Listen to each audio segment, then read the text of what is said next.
Welcome to a mini-series of Neurosalience, featuring interviews with some of this year's annual meeting's keynote speakers.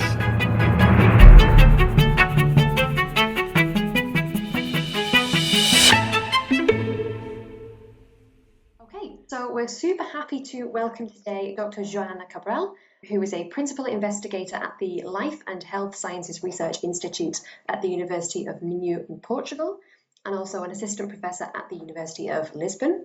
She also holds visiting positions at the Centre for Eudaimonia and Human Flourishing at the University of Oxford in the UK, also at the Shemesh Lab at the Champollion Centre for the Unknown in Lisbon, and also at the Centre for Music in the Brain at Aarhus University in Denmark. I'm Ashley. I'm a postdoc at the Embodied Computation Group, also at Aarhus University in Denmark. So, Johanna, thank you so much for coming today. Just for those who may not know so much about who you are, can you just tell us a bit about yourself, give yourself a brief introduction?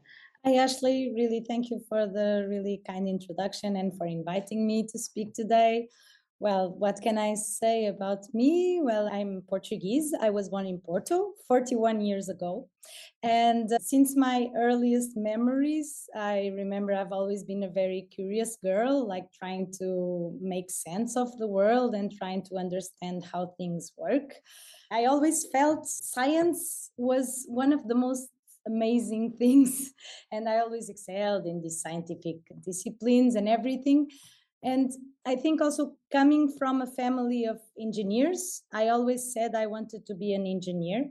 But at the same time, I was very fascinated about life and medicine and how I could contribute to the common goal. So I think that's why I decided to study biomedical engineering, because it combines both the engineering part with life and health, let's say. During the course, my favorite discipline was biophysics. Neuroscience only came a bit later in my focus. I was passionate about understanding mechanisms of life. I was very good at signal analysis, like biosignals. So I was teacher assistant in the final year of my degree in bioimaging. And in bioimaging, the main part is to analyze brain signals, right? And I was fascinated with the cryptic signals that we detect from the brain. And I think it was at that moment, around when I was 21, that I decided, no, this is what I want to do. I want to understand how the brain works, because the signals are very cryptical, let's say. You see the signals, they relate with some functions, you learn some things. In biophysics, you learn about the neuron, but then it doesn't explain everything. So I was kind of reading through the textbooks. During my master's project, I took a project that was relating EEG, so electroencephalography, with functional neuroimaging from fMRI, to locate the epileptic focus. It was a technique at the time, to do the surgery. But when I started really seeing those signals and seeing how little we know about them, because I think that the challenge here and the message I want to convey throughout this interview is that we know very, very little about the brain. And that is the thing that I suddenly started to realize that the textbook explanations do not explain what we are seeing. And then when you understand there's a gap in knowledge. So there's a frontier in knowledge. And I think that's when I decided to continue my research in that direction. So even today, like 20 years later, I would say that the explanations are still not complete. So there's still enough room to keep us all busy for the next 50 or 100 years. And at the same time, I think seeing a huge problem in humanity, I like to start sometimes my talks and to focus like, there's a problem. There are people with mental health problems, but also neurodegenerative diseases, dementia. We all know people around us. I also know personally people who start speaking nonsense, who start losing their cognitive function. And I think that was really like the main motivation. So when you ask me if I was always interested in neuroscience, it's not just about the interest or the challenge of solving a cryptic thing. It's also a will to dedicate my life to something that can have an impact. Okay. Mm-hmm. So this is the thing that then I Googled online, like to understand what should I do? How can I do a PhD? Like at the time, I thought, yeah, maybe I can get a grant because we have some funding in Portugal for doing PhD abroad. And I found the lab in Barcelona led by Gustavo Deco on theoretical and computational neuroscience. And that was it. I sent him an email, then I booked a flight, stayed at my aunt's place to meet him. And at the time he told me like, they were starting at the time, just to say, to do the first whole brain models. So the, the tractograms, the connectomes, whole brain connectomes were just coming out like in 2005, 2006, 2007. And Gustavo was aiming to apply dynamical models to it to study the network dynamics. And at the meeting we say, yeah, we're finding these really interesting patterns that come out when we simulate this. And I was like, yeah, this is what I want to do. So yeah, that's super, super cool. I think that's something that brings a lot of, well, most scientists together. It's kind of like a combination of this wonder for the unknown, but then also this strong desire to have that wonder and that kind of sense of discovery to help huge groups of people as well. I think that brings us all together, really. So yeah, thank you so much for that. To shift gears slightly to your keynote at OHBM this summer in Brisbane, you mentioned when we talked via email that your talk will cover several of your works, mainly your Nature Communications article from 2023 with Francisca Fernandez and Norm Shanesh. If you were giving that keynote to a lay audience, if you wanted to explain it to your grandparents or something like that, to a non-scientist, how would you describe the content and the importance of that work in particular? Well, that complex. Sometimes I even have difficulty in explaining to my own peers what was the purpose of that work. But let me explain very broadly. In science, in general, when we see a puzzling observation, anything, the why are leaves green, why is the sky blue, you try to think of an explanation, a possible explanation for that observation, right? You test it. Then you think, maybe it's because this and this. And then you're like thinking more, and no, that doesn't make sense. That's when you're kind of trying to validate. So you're always trying to find one possible mechanistic explanation for an observation. And this is for science in general. And sometimes, this is the point, there is more than one hypothesis that can explain the same observation. So that sometimes there is debate in the scientific field about what is the hypothesis, and then you need to make tests to validate either one or the other. So it's a bit on that. My project was on that. And at the same time, even if you have more than one hypothesis to explain a phenomena, sometimes none of them is the correct one. But since there's no better candidate, they remain, valid until a better explanation comes. Okay.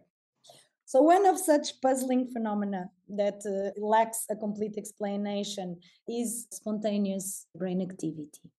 And in particular, spontaneous long-range functional connectivity that I think the whole field here at OHBM is aware, but maybe not all the laymen, which is why do distant brain areas decide from time to time to co-vary their activity together? And not only that, because we see it, but also why does it relate to brain function? Because we see that those correlations sometimes are disrupted in people with neurological disorders or psychiatric diseases. So there's a purpose for studying this. There's a challenge because we still don't fully understand. But there is a widely accepted explanation, and I was working on it for a long time. The accepted explanation is that these areas in the brain, they are connected together through neuronal connections. These are like myelinated axons that form the brain white matter. It's a part of the brain that connects distant brain areas together. And it is assumed or believed, it's a dogma in the field, but let's say that what fires together wires together. So if we see a wire, then we assume that they will fire together. One area will fire since it's connected to the other, then the other will fire and you will see correlated activation. But, and in a way, this is how it relates with function. When distributed areas that are involved in local processing of cognitive processes, when they activate together, they integrate information together. I think that is a logical reasoning, right? That when they are firing together, they are integrated, distributed information. But I will explain in my talk with more detail and slides that this mechanistic theory has several loose ends, in the sense that there are some things that cannot be fully explained by that. And an alternative scenario that has been emerging, it's been there for over several decades, but it's been gaining momentum at the time, is that these resting state networks, so these patterns of functional connectivity, so brain areas that are connected together, are the manifestation or the signature of eigenmodes, modes that are intrinsic to the brain. And these are the characteristic wave patterns at which a physical system can oscillate. This applies to musical instruments. The notes are eigenmodes, so they can vibrate like this or like this or like this. So these are all considered eigenmodes, so possible modes of vibration of a system. But let's say oscillation, because vibration already implies some mechanical motion, and oscillation is more general. We still don't know what exactly is oscillating, but these eigenmodes. So there have been several research groups, mainly a large one in Australia led by Alex Fornito, who attempted to predict the spatial shape of these eigenmodes of the brain based on the geometry of the brain. Selena Tassoy predicted also the eigenmodes based on the network structure. So even networks can resonate like in the same mechanistic approach. And they showed that the resting state networks, or the resting state activity that we see, can be reconstructed as a superposition of these eigenmodes or these wave patterns in a way.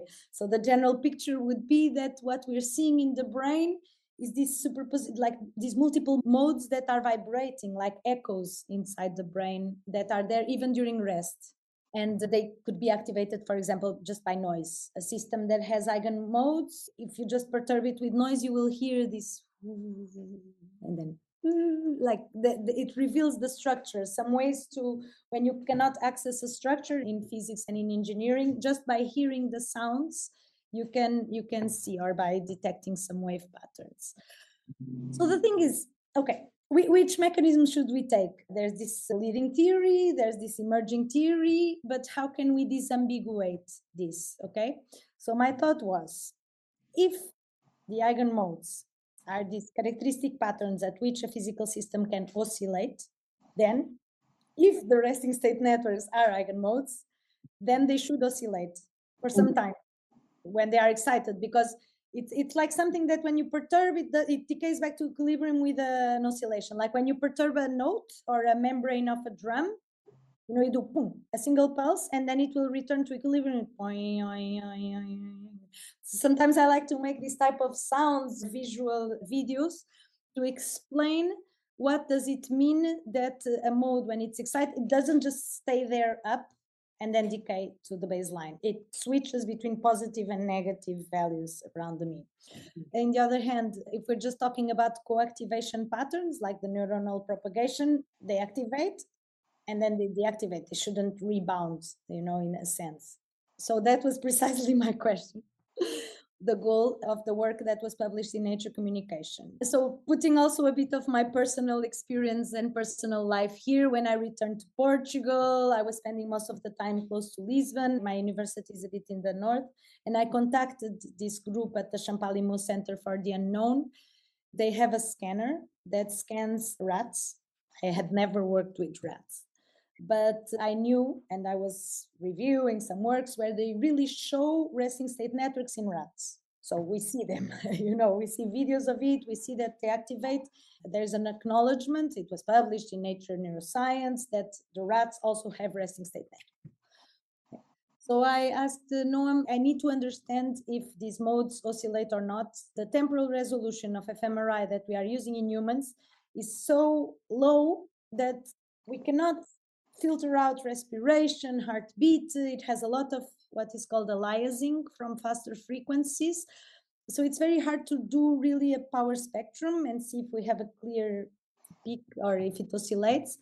And so it's very broad. Let's see how fast we can go, okay? Even if it's just a single slice of the brain. And here was the point. In humans, when we do whole brain resting state scans, what we see is we scan different slices at a time. Okay, so it's like, and that's what slows down the MRI acquisition.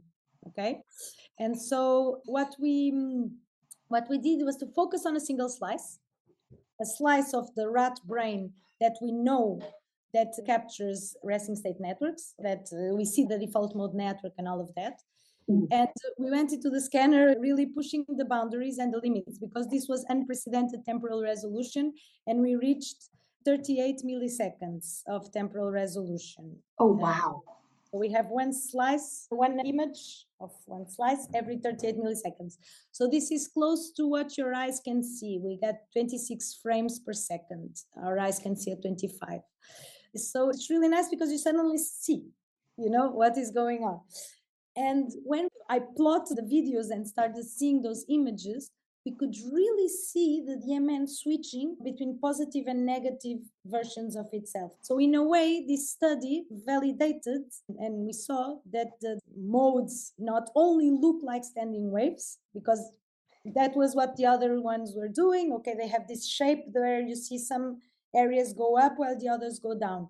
But also, and that is the part that I have difficulty even explaining to my peers. The work is not just about finding the modes, because anyone can decompose anything into components and then reconstruct into components. It's about showing that those components oscillate in time, like between positive and negative representations, and the time between this and this, again, is constant. So you have sustained periodicity. And this is what gives a peak in the power spectrum. So when we see like the 0.1 hertz, it's not just about this HRF, the hemodynamic response function that has this shape that could also give a peak. It's really because it's switching between one pattern and the other every 10 seconds, and the negative of itself. So this is, I saw it. Even if some people can say, maybe if it's noise, no, it's not noise. I validated with anesthetized animals. I validated with a post-mortem animal. I know what I saw. But for me, this was the validation, because I was a bit skeptical. Is this really resonance? I was working with network models all the time, like I said in the beginning, with the structural connectome. But now I see these waves coming within the anatomical boundaries of the brain, because I scanned the whole slice. So outside the cortex and the striatum, you don't see the waves. So they are really bounded by that. So it really looks like resonance within a cavity, like the guitar chamber, you know? But unlike musical instruments that resonate at fast frequencies, so we can hear at sound waves or other things, here we do not even know if it's pressure waves, but whatever, it's very slow waves. It's like the frequency, more or less, of the waves in the ocean. And this is shaping the resting state networks. So in a way, given that the first scenario does not have any explanation to explain sustained periodicity or oscillatory behavior, right? Because why would then neurons activate periodically every 10 seconds? To me, this work provides evidence supporting the second one. It doesn't mean the second one is correct. As I said, like it is the one that at least better explains what we are observing. And why this matters for me and in general for everyone is that we all know in our field that these resting state networks appear altered in several neurological and diseases and psychiatric syndromes. So getting a bit closer to their generative mechanisms to understand is crucial to advance in therapeutic strategies, because otherwise we don't know. If we thought it was the structural connections, we had to look for how to solve the structural connections. If it's linked with resonance, then it's a different thing. It's a different field of physics in a way. And so that's why that work is so important. And I was really glad to be invited for a keynote at OHBM, because I feel that some people are getting the value of that work. Yeah, that is super, super fascinating. Thank you. Yeah, wow. Yeah, stuff like this is just so fundamental, because if you compare scientific research to maths, for example, like in mathematics, you have theorems, and then okay, now I'm going to write a proof for this theorem, boom, it's proved. And it kind of has this kind of singular proof to it. But science just isn't like that. And you have all these hypotheses that you then have to work independently to try and prove or disprove, or then kind of make these steps towards just finding out more about how things work on a kind of very fundamental level. And then when we understand that, then we can kind of go into the clinic and we can go into patient populations and actually get to the point where we can really help people. That would be the final goals. I mentioned in the beginning that that's what we want, but I haven't managed to improve the life of a single person, hopefully one day. But what you mentioned about mathematics and that, yeah, in a way, I think mathematics can help us find an explanation for the observations we are seeing. And there are different mathematical models that can explain the same observation. Yes. And that's, I think, also our field of brain connectivity is in that we can have mathematical models of the neurons. We can have mathematical models of modes of resonance. We can have mathematics. And then is it only mathematics that is going to solve? Or because we can then always add more, terms in the equations to make the models fit the observations. I don't know, like sometimes we have these network models, and if we have models of coupled excitatory and inhibitory neurons, maybe this is not so broad audience. But the thing is, if you just have excitatory projections between all areas, because it is believed that long-range projections are only excitatory and not inhibitory, what happens is that everything becomes excited. So you need to include feedback inhibition locally. And although some work is cited to support that there exists feedback inhibition, this feedback inhibition could not necessarily adjust to different dynamical. Again, there are always some questions when you can always add. So in some models, you add a local equation that models feedback inhibition, but it may not be very realistic, but it's the way to fit the data. And sometimes it reminds me when we had these models of the universe that the Earth was at the center, the planets and the sun were all going around, and there were these very complicated models full of equations to try to describe the movement of the planets. And then suddenly you just put the sun in the middle instead of the Earth, and the equations become much more simple. Mathematics can help. There are the theorems. Then there are the physical principles like resonance, which obeys a mathematical rule, but also understanding which ones life took advantage of to create cognition. I think that's the missing question. And another interesting point is also, have we already discovered all the physics and mathematics that are needed to understand the brain? Or will these experiments guide us to find new theorems and new maths? Like, do we have already all the tools to understand, or maybe only in the future, like 200 years ago, people didn't know what was electromagnetism, right? Yeah, it's not just that there's so much left to discover, it's that we don't even know what there is left. Like there's what we know that we don't know, but there's also what we don't even know that we don't know, which is just getting kind of quite meta. But yeah, it's super, super interesting questions to ask. So kind of looping back to, that was super interesting discussion, by the way, thank you. But yeah, looping back to your talk for OHBM, you also mentioned that you have some new work that is kind of currently in review in Nature that you might touch upon in your talk. So if you're happy to give us a taster of what that might include, I'd be super interested to hear more about that. Yes, definitely. Well, the paper is actually online on arXiv. I just posted it. And well, it's in review in Nature, but let's see where it will go. So indeed, we always build up on previous work. So it's not just something out of the box, but it's not only my work. It's also work from colleagues, from peers, from people I don't even know. And this is important in science, that we start reading. So my question now was, okay, these things are oscillating. What exactly is oscillating? Is it an oscillation? Is it a pulsation? Is it a vibration?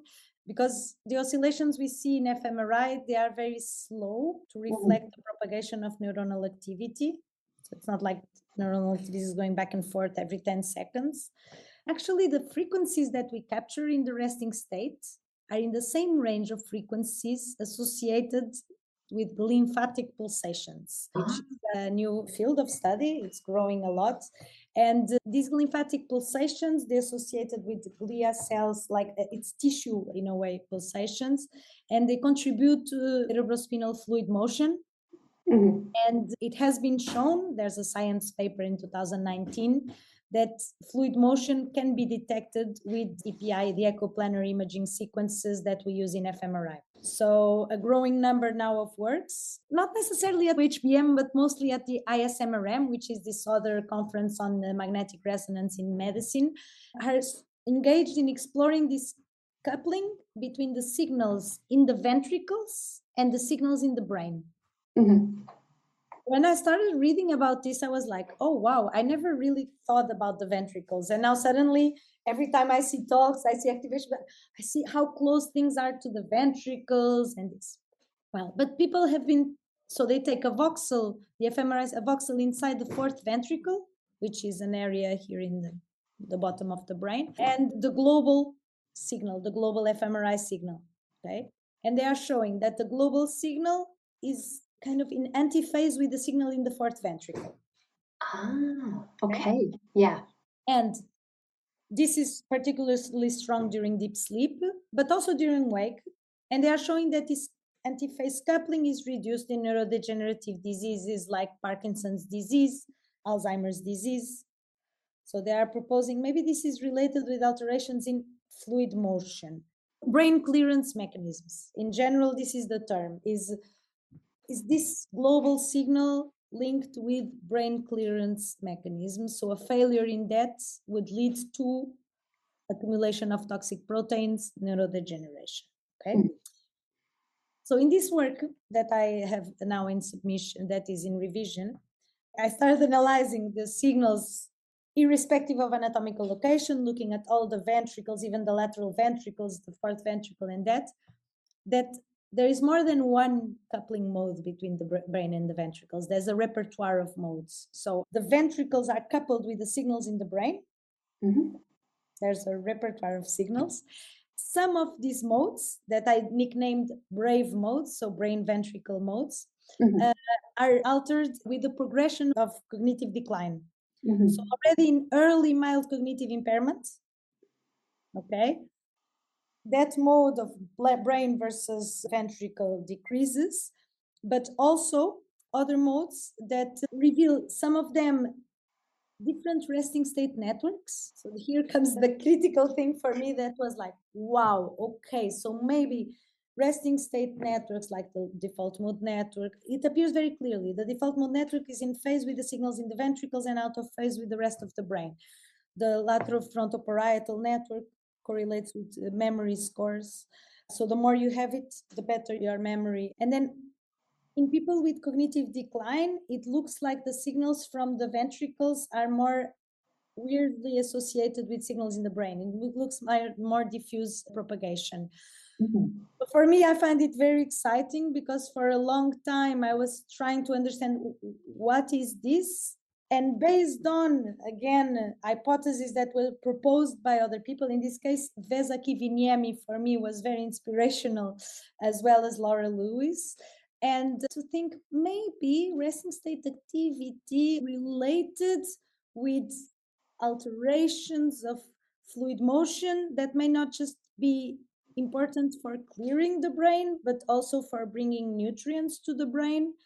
So yeah, I mean, for me, until now, this is an ongoing study. No one knows the answer. It's just trying to test alternative scenarios and to show what I'm finding. And again, I did then scans on myself and I validated this. So there's something really here coming out. But importantly, and as I said in the abstract of my talk, this doesn't invalidate all the studies that have been done with fMRI, right? It is still there. Like those patterns of functional connectivity are still altered. The thing is, our interpretation for where they come from, are they really signatures of neuronal activity or signatures of fluid motion or any type of brain physiology that is important to support cognitive function? That is the paradigm shift. Yeah, that's really, really cool. So yeah, shifting gears slightly to kind of more away from the research itself and kind of your experience as a researcher and a principal investigator. What would you say has been the most significant obstacle in your career so far?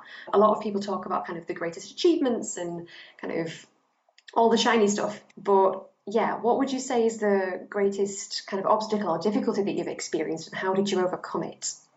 So here I want to talk about three different subjects. One of them, I think in general for people doing science, is managing the work-life balance.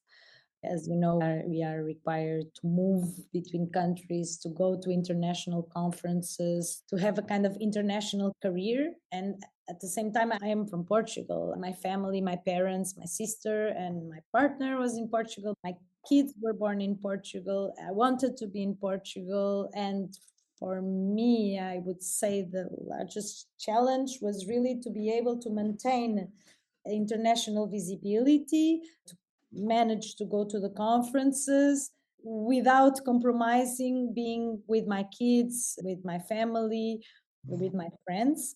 But I was very lucky to have a lot of support in that sense. So that was one point. So managing work life balance. Then it's also about recognition in a way of alternative ways of thinking. I think in some scientific fields, although science is not supposed to be dogmatic, we still are a lot. I had criticisms, people saying that I didn't do the pre-processing properly, that was motion. And I was like, yeah, but if the brains of people with dementia consistently move more, then let's look at that, like what is going on. If the skull is fixed, if everything, but there's more motion inside the brain, maybe there's something. And I saw that already in people with schizophrenia and some psychiatric disorders. Then people say you're not doing the pre-processing properly, and I don't want to do the pre-processing. I really want to study the motion Yeah. of the brain. I still believe a lot in rigorous methods, and I want also to make that clear that I statistical validations, all the supplementary, showing all the plots, but as a contribution to the field, at least the fact that I like to poke with contradicting or provoking the current established understanding, I think that's a characteristic of me that I like to develop, let's say. Yeah, it's super important to do that because I think as scientists, we're trained to always ask questions and always come up with new ideas and always kind of challenge existing things. And then you often reach a point where it's like, oh, but that question's not allowed. You can't ask that. That's too much. And, I think as long as it's done with transparency and rigor, I think we should be able to push those boundaries or at least try to, because that's how we kind of advance as a community. But yeah, it is difficult if some people are very attached to old ideas. Sometimes understandably, sometimes not so much. But yeah, to kind of challenge those things is it's what we need to keep doing, really.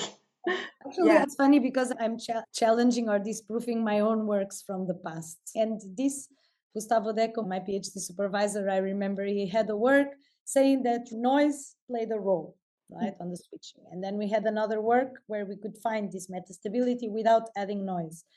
And I said, but Gustavo, but in your previous work, you said that noise was a key ingredient. And now we are showing that noise doesn't play a role.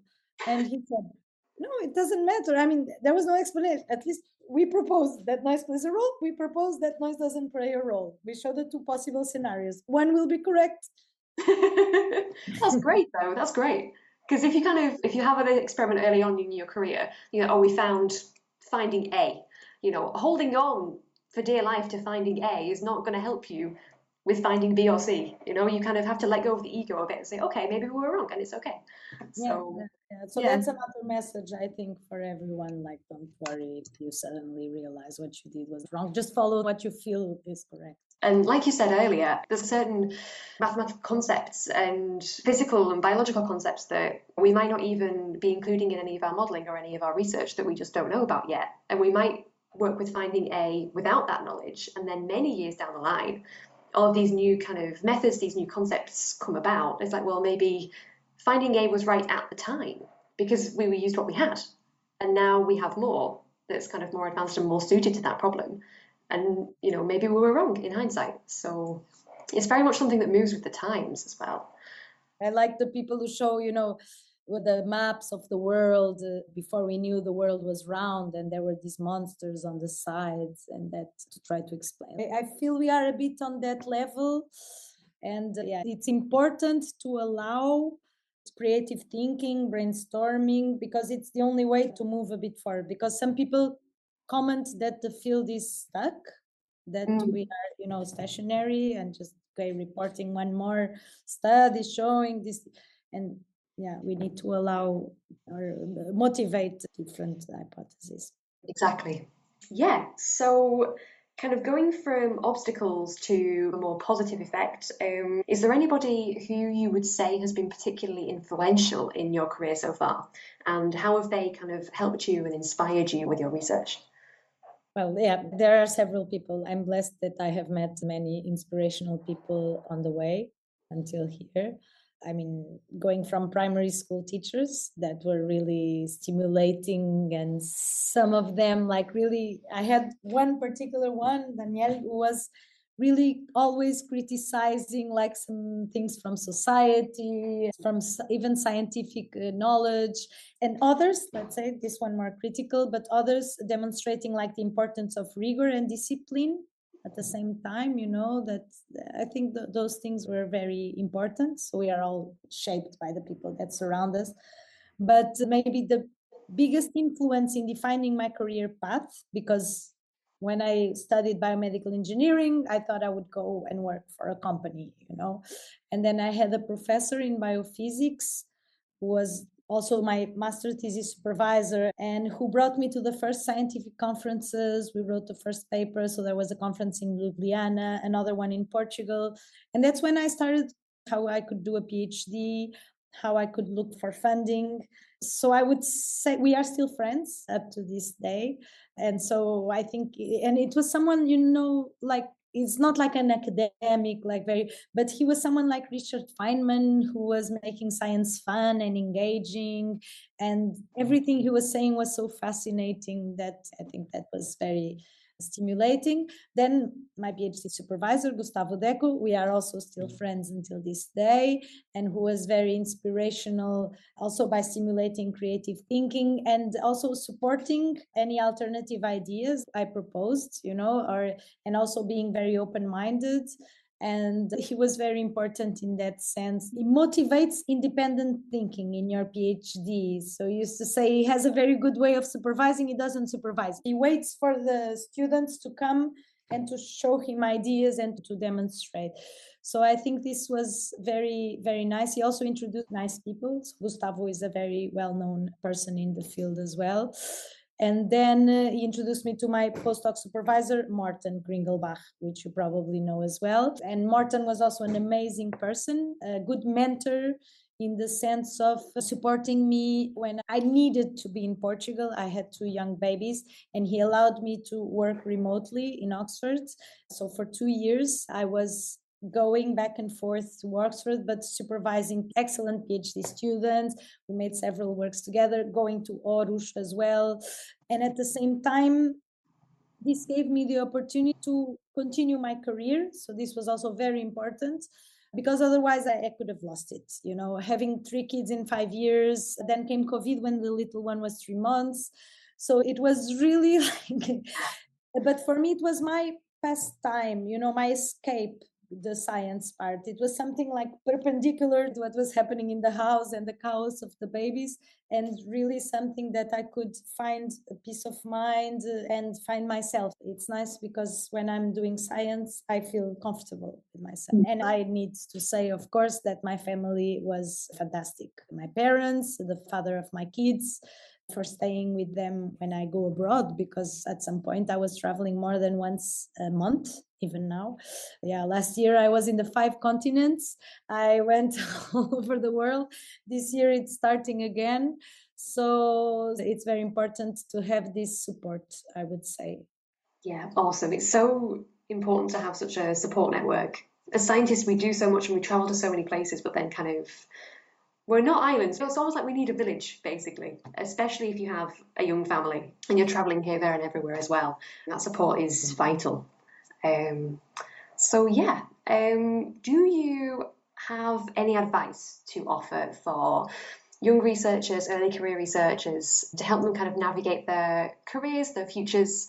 One advice I have is focus on your goals. Like when you wake up in the morning, I think like, this is my long-term goal. And also be open to refine your goals as you grow. Of course, when I was 20 or 25, I didn't have the same goals as today. But it's also important that you take time to identify what genuinely excites you in the field, or what are the questions that keep you awake at night. And sometimes I stay until 4 a.m. because those are the ones that are worth pursuing. It's like, no, I need to sleep, I need to do things tomorrow, and I'm here like reading about magnetohydrodynamics. But it can become addictive, and that is very nice. If you're doing a work as a hobby, as an addictive hobby, that is part of the thing. So once I think you found this passion, I think it's important to let it guide your research trajectory rather than simply following funding trends or popular topics, but also to align your goals with humanity's broader needs, like I said. So in a way, I think the most fulfilling research is when you address meaningful problems, and then the funding will come by itself, right? So ask yourself regularly, how does my work contribute to human knowledge or well-being? And this can create purpose and sustain you through the different challenges that will then come through your career. Like, even if I don't have money, if I don't have things, I'll continue doing this, because this is so. And then, well, again, then also, as I said earlier, challenging established knowledge with respectful skepticism. So remember that science is not static. I think that is a point that sometimes we forget, because the books sometimes they use this is like this, and it should say this is believed to be like this. According to current knowledge, we believe this is like this. We're not sure. Even the atom, we don't know. Even the universe. In the universe, we learn better that there are different theories. But the thing is that it is continuously evolving, and so it's important to test these new hypotheses, and then beyond this ideas and principles, I would add that it's important to cultivate diverse collaborations.